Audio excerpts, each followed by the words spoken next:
saya balik lagi introspeksi bahwa kenapa sih menjadi dewan? Eh, ini mungkin berawal dari daya kritis ya. Kita selalu gelisah melihat hal-hal yang tidak sesuai begitu. Kegelisahan ini mungkin yang muncul ketika ini kok jalanan jelek amat. Termasuk ketika orang tua saya masuk rumah sakit dipersulit.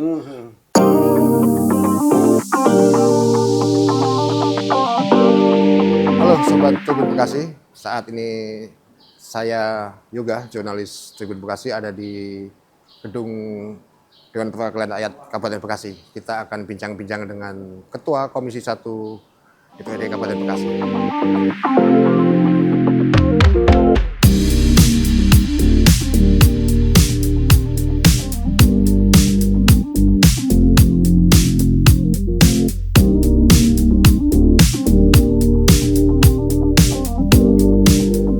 Bapak Ridwan Arifin, Ketua Komisi 1 DPRD Kabupaten Bekasi. Senang sekali nih kami mendapat kesempatan untuk berbincang-bincang dengan Pak Ridwan, Ketua Komisi 1 DPRD Kabupaten Bekasi. Ini sudah 6 bulan lebih Pak ya menjalankan tugas. 7 bulanan. 7 bulanan Pak. Pak, kalau boleh ini Pak, kita bincang-bincang tentang apa sih Pak tugas-tugas Komisi 1 di DPRD Kabupaten Bekasi ini? Ya. Secara umum memang Komisi 1 ini bertugas tentang pemerintahan dan keuangan. Dan meliputi di SKPD yang terkait adalah soal BPKD, Bapenda, Badan Pengelolaan Keuangan Daerah, Pengelolaan keuangan. Bapenda, Badan Pendapatan Daerah, dan juga terkait dengan pemerintahan kecamatan dan desa. Dan memang di sini yang menarik di Komisi 1 ini menjadi tugas besar. Kenapa? Karena situasi pemerintahan hari ini yang memang dalam konteks efisiensi diperbanyak, begitu. Sekilas secara umum seperti itu. Efisiensi ini biasanya identik dengan keuangan. Betul, betul. Bagaimana Pak? Di satu sisi kan pelayanan pemerintah tetap harus jalan, tapi membutuhkan biaya juga. Bagaimana jadinya Pak? Tantangannya di... Alhamdulillah komitmen rekan-rekan eksekutif ini punya prioritas efisiensi terkait dengan Inpres 1 2025 ini. Mereka fokus pada kegiatan-kegiatan yang sifatnya makan minum, hotel, dan lain-lain.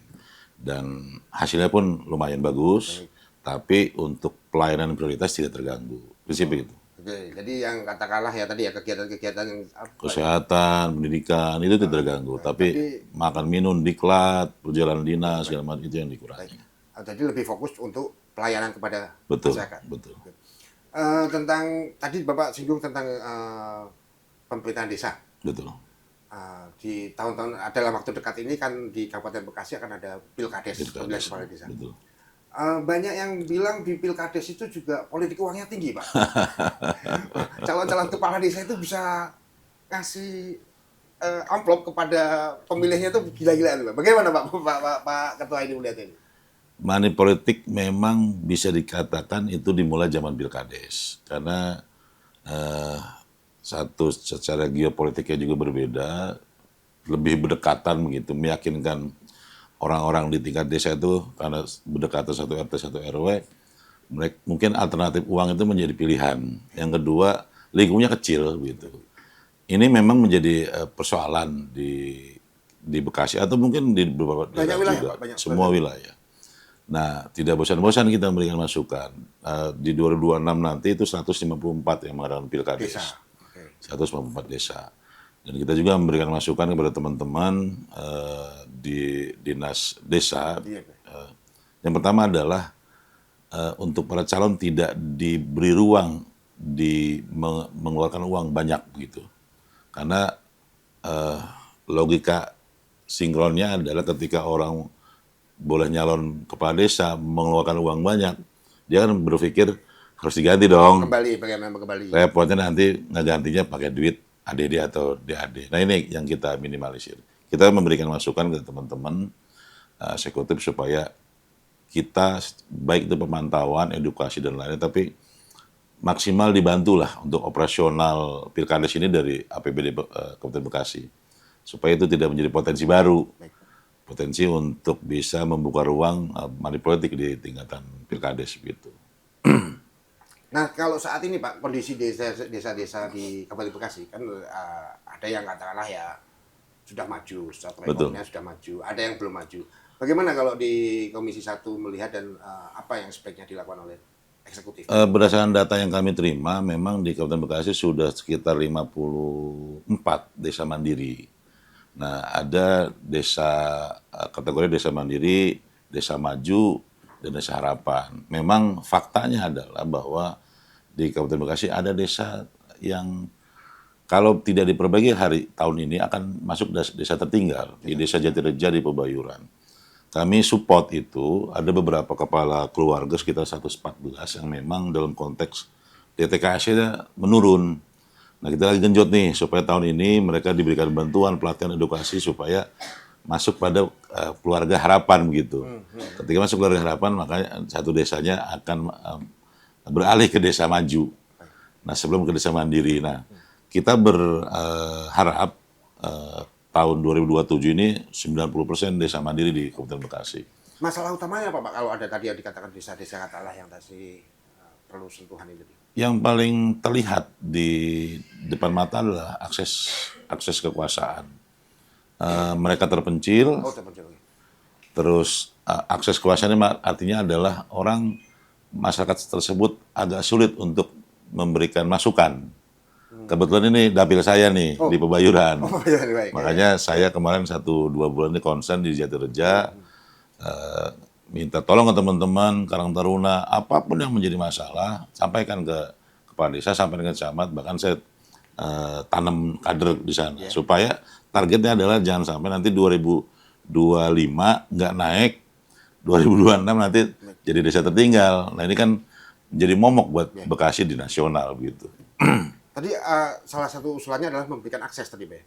Ya, akses kekuasaan ini adalah akses informasi. Akses informasi. Kadang-kadang kita di bidang pelayanan kami di DPRD selalu bilang ke teman-teman yang dinas terkait dengan pelayanan. Jangan karena ada akses kekuasaan baru dilayani. Oh, baik. Itu prinsipnya. Ya. Kalau misalkan ada anggota dewan, ada kenal bupati, kenal kepala dinas, baru dilayani. Tapi pelayanan itu berbasis kebutuhan, bukan akses kekuasaan. Ini menjadi titik terang kami, titik terang saya terkait dengan penyebaran pelayanan yang merata, begitu. Baik.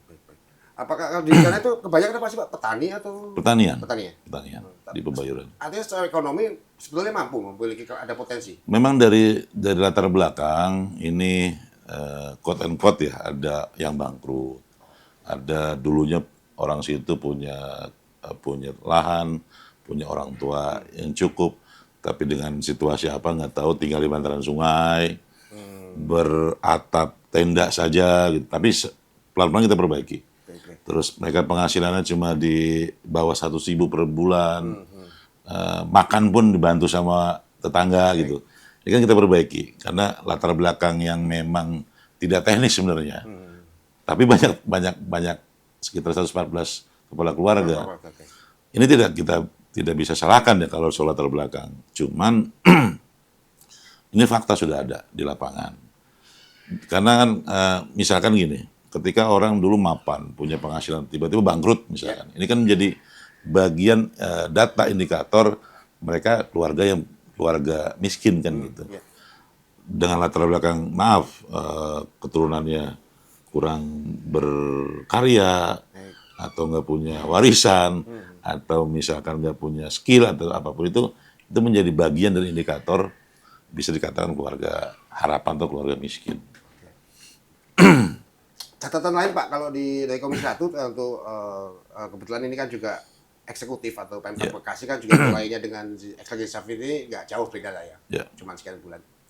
Bagaimana Pak catatan dari Komisi 1 tentang eksekutif atau Pemkab Bekasi ini dalam 7 bulan ini? Kalau saya sih melihat begini, kalau organisasi perangkat daerah atau pemerintahan ini bukan berpatok pada figur, berpatok pada manusia, tapi pada sistem. Ketika sistemnya bagus, siapapun bupatinya, siapapun wakil bupatinya, siapapun dewannya, maka sistem ini berjalan. Nah, kita hari ini selalu memberikan masukan kepada eksekutif dalam hal ini SKPD bahwa ada hal-hal prioritas dalam penggunaan anggaran, dalam pelayanan. Kemarin saya bilang, kebetulan hari ini kita lagi dapat Banggar, saya selalu masuk pada tataran ini pelaksanaan kegiatannya ada di angka 97%, 90%. Berarti artinya di atas kertas bagus begitu. Tapi pas di lapangan nggak terbukti hasilnya. Nah, Ada ini miss-nya di mana nih? kita nggak tahu. Miss-nya adalah antara data yang pencapaian kinerja 98%, tapi di lapangan jalanan masih jelek, sekolah masih jelek. Nah, ini kita perbaikilah. Artinya adalah bahwa semangat penggunaan anggaran ini diikuti oleh will pelayanan.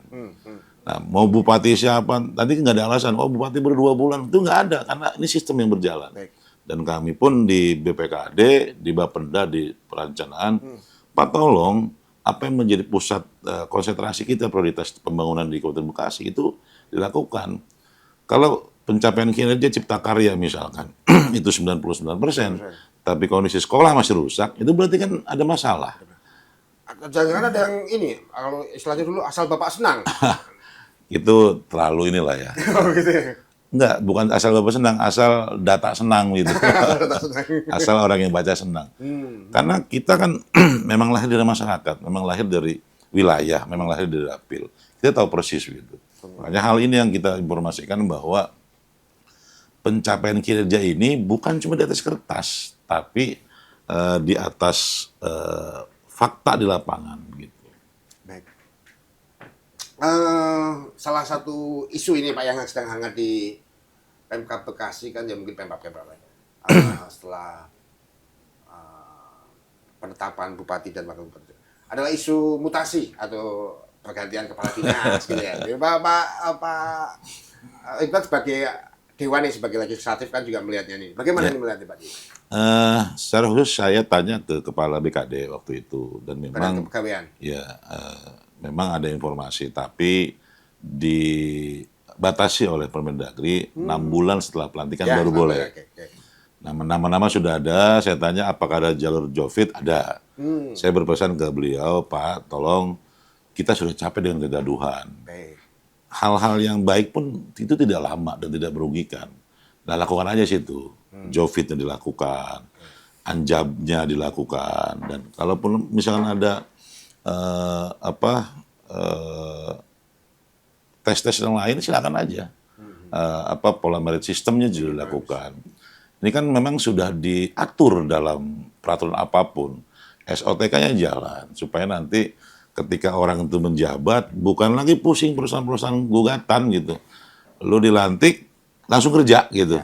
Tapi kan kenyataan hari ini ketika orang dilantik itu 3 bulan, 6 bulan, bahkan setahun tuh ngurusin pertanyaan kenapa nggak melanggar aturan ini segala macam, itu kan jadi sayang. Energi kita untuk membangun itu hilang karena memang proses yang salah. Itu prinsipnya. Artinya bisa di hal-hal yang tidak perlu tadi bisa dihilangkan jika prosesnya iya dong. dengan Iya dong betul. Dan hari ini BKD punya komitmen itu. baik. Agustus mulai jalan, Anjab lagi jalan, sekarang Jovit lagi jalan. Merit system silakan lakukan. Mau orangnya siapapun kita nggak ada masalah. Tapi orangnya tepat sesuai regulasi, sesuai Jovitnya sesuai, silakan kerja kan gitu. Itu aja prinsipnya. Dalam 6 bulan ini Pak, kalau dari catatan Komisi 1 juga membidangi keuangan, catatan keuangan Pemkab Bekasi bagaimana? Tentang pendapatan dan belanjanya bagaimana Pak? Kalau boleh dinilai, ini nilainya nggak lebih dari 5. Kemarin kita sempat ada defisit. Dan ini kan terkait dengan semua perencanaan. Berkali-kali saya bilang ke teman-teman BKD bahwa pelantikan 9.045 P3K kemarin itu udah harus dipikirkan. Besok ada P3K tahap kedua, dilantik bulan September. Dan itu sekitar 1.300-an. Itu harus dipikirkan. Dan jangan sampai nanti hal-hal terkait apa yang sudah diwacanakan jauh-jauh hari itu seperti kaget begitu, nggak siap.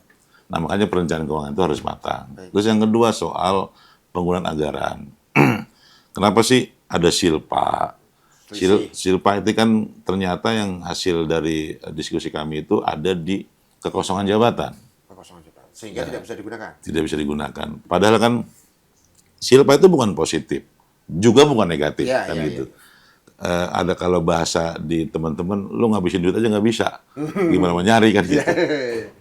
Tapi memang ketika silpa itu positif, itu mungkin silpa positif yang tidak ada jabatan, tapi resikonya berat.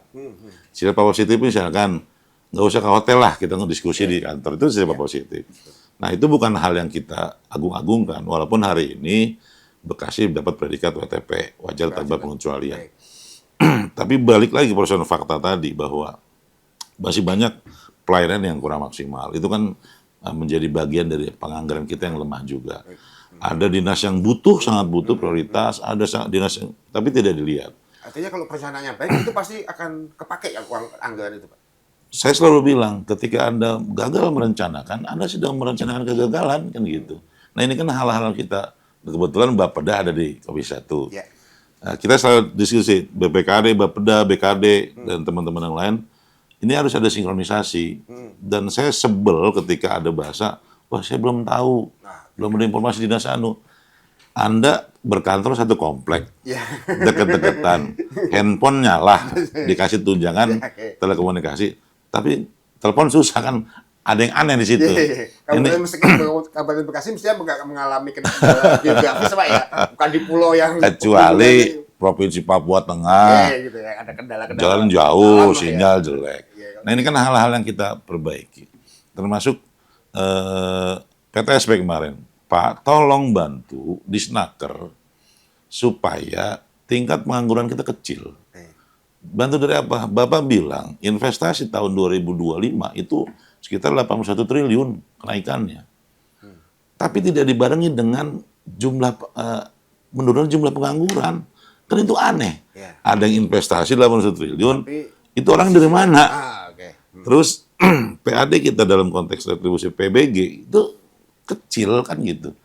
Nah ini kan hal-hal yang harus kita, dan salah di mana salahnya? Investasi di Bekasi terus meningkat, pengangguran terus bertambah, ini kan ada persoalan jadinya. Nah kita bilang koordinasi Pak, ayo koordinasi. Data Bapak PBG, data Bapak misalkan Inlock atau Pertek, kasih tuh ke Disnaker. Dengan janji, lu boleh gua izinin, tapi gua minta tenaga kerja dari orang gua, orang Bekasi. Kan selesai. Tapi lu harus bayar ini, PBG restoran, lu boleh gua tanda tangan, tapi restoran berdiri, lu harus bayar pajak. Itu kan koordinasi yang bagus begitu. Kalau jadi begitu juga kan, dinas-dinas ini kan mestinya, ya mau nggak mau kita akan berbicara dengan sosok pemimpinnya Pak ya. Nah, bagaimana nih Bapak sebagai anggota Dewan, Bapak Pak Ketua Komisi 1 lihat bagaimana nih sosok pemimpin saat ini? Karena juga kita dapat info juga nih Pak Bupati ini kurang komunikatif lah, komunikasinya nggak bagus dan sebagainya. Bagaimana Pak Ridwan melihatnya begini? Kalau saya Mas nggak mau terlalu jauh masuk ke ranah subjektivitas. Tapi fokus pada ranah yang objektif. Saya selalu bilang, kita sedang bernegara. Bernegara itu artinya diatur oleh undang-undang, ada batasan, ada yang boleh dan tidak dilakukan. Itu hal-hal yang harus kita sepakati. Ketika sedang bernegara, lo doyan tidur, lo doyan daging sapi, dan itu merusak dari semua lain, buang dong. Jangan sampai nanti negara mengikuti ego dia. Aduh gimana ya, gue mau ikut rapat jam 9, kalau gue kan sering bangun siang. Artinya negara sering ikutin dia. Nah, hari ini kita sedang bernegara. Sisi subjektivitas, subjektif. Gue mau orangnya pemalu. Lah, ini sedang bernegara. Lu hilangin dong malu lu. Gue mau orangnya pemalas. Jangan dong, kita sedang bernegara. Gue sebel sama dia. Antar kepala dinas misalkan lagi ada masalah, itu hilangkan. Karena kita sedang bernegara. Dan bernegara itu tidak mengedepankan aspek subjektivitas. Hilangkan tuh. Contoh, saya kemarin dalam kondisi kaki pincang, karena asam urat saya kambuh. Tapi kan dalam konsep bernegara, saya datang ke sini. Artinya mengutamakan tugas. Betul. Itu. Kata kuncinya itu, Jangan faktor subjektivitas yang kedepankan. Jangan gue sebel sama dia. Itu kan subjektif, bukan objektif. Gitu, Mas. Pak Iban, asik juga ini ternyata Pak Iban ini asik lah kita. Kita pengen tahu nih, Bapak sebelum menjadi anggota dewan pengalaman atau latar belakangnya bagaimana Pak sehingga bisa masuk jadi anggota dewan, memutuskan untuk masuk ke politik itu. Ya. Bagaimana dulu ceritanya Pak? Memang saya belajar politik dari zaman kampus, berorganisasi Kampus di mana Pak? di UIN Bandung. UIN Bandung. Saya aktif di PMII, aktif di baik. organ taktis, di organisasi Indra, terus aktif diskusi dan lain-lain. Dan saya belajar politik itu dari tahun 2003 karena orang tua saya di politik juga. Oh gitu, memang ada ini ya. Dan saya juga pernah mendirikan LSM Lingkungan Hidup dan membuat klub-klub diskusi sama teman-teman mahasiswa. Dan tapi saya kerja. Saya kerja di swasta, di properti. Oh, properti. Iya. Dan saya kerja artinya ketika saya ber-LSM dapur saya aman lah, gitu, supaya saya tenang. Itu mungkin alasan lebih karena hobi. Panggilan hati. Iya, panggilan hati. Akhirnya saya berpolitik di Gerindra dari tahun 2016 dan berkesempatan untuk buat caleg baru 2024. Caleg, dapil 6. Dapil 6 Kabupaten Bekasi, langsung masuk. Alhamdulillah langsung masuk. Begitu. Berarti 2016 sampai 2024 lebih hanya di organisasi aja. Ya, di 2016 saya sekretaris partai. Saya ditugasin jadi Bapilu di 2019 dan 2024 ya saya minta pengen nyalek juga dong gitu ya. Apa sih Pak yang membuat Pak Iqbal selain tadi ya karena mungkin lingkungan orang tua yang memang sudah berpolitik, apa sih yang membuat Pak Iqbal memutuskan saya mau ke fokus atau lebih baik meluangkan waktu lebih banyak di politik gitu? Ya. Kemarin saya ngomong sama teman-teman, jadi anggota dewan tuh ada rasa malas dan bosan dan ada juga marahnya. Tapi saya ingat saya pernah zaman pileg itu nggak tidur, kurang duit, capek, marah, kecewa segala macam, pengen jadi dewan. Ketika jadi dewan saya malas-malasan. Saya ingat tuh zaman perjuangan. Ini manusiawi itu Pak. Ini manusiawi, tapi kita harus balikin. Oke. Ketika jadi dewan yang dulu gua kejar-kejar nih, gua nyari masa, ngeluarin duit, semua kita keluarin sumber daya, bikin spanduk, bahkan berantem gitu. Tapi ketika jadi dewan, kita malas-malasan, nggak sesuai apa yang kita harapkan. Saya balik lagi introspeksi bahwa kenapa sih menjadi dewan? Ini mungkin berawal dari daya kritis ya. Kita selalu gelisah melihat hal-hal yang tidak sesuai gitu. Kegelisahan ini mungkin yang muncul ketika ini kok jalanan jelek amat. Termasuk ketika orang tua saya masuk rumah sakit dipersulit. Keponakan kita, tetangga kita masuk kerja susah. Terus cuma bikin KTP jadi ribet. Ini kan ada hal-hal yang perlu diberesin. Tadi orang nggak punya akses kekuasaan dipersulit. Bukannya sekarang kita mentang-mentang nih masih mumpung, tapi inilah yang menjadi pilihan saya. Akhirnya saya harus ikut event politik, saya harus terjun di dalamnya. Dan mudah-mudahan saya masih ingat zaman dulu bahwa kasihan orang yang nggak kenal sama dewan, orang yang kenal bupati, dan punya akses kekuasaan. Tolong orang-orang itu dan terbuka. Kayak hari ini saya punya prinsip siapapun yang WA saya balas. Tapi mohon maaf kalau balasannya nggak sesuai. Karena ada juga WA yang arahnya kita nggak tahu lah gitu. Pak, itu perjalanan masih panjang. Kota Kabupaten Bekasi pasti akan semakin berkembang. Mungkin ada pesan-pesan dari Pak Iqbal untuk warga Bekasi maupun untuk Pemda Bekasi dan ya hari ini ada batasan antara pemerintah dengan warga negara. Dalam konteks ini adalah masyarakat.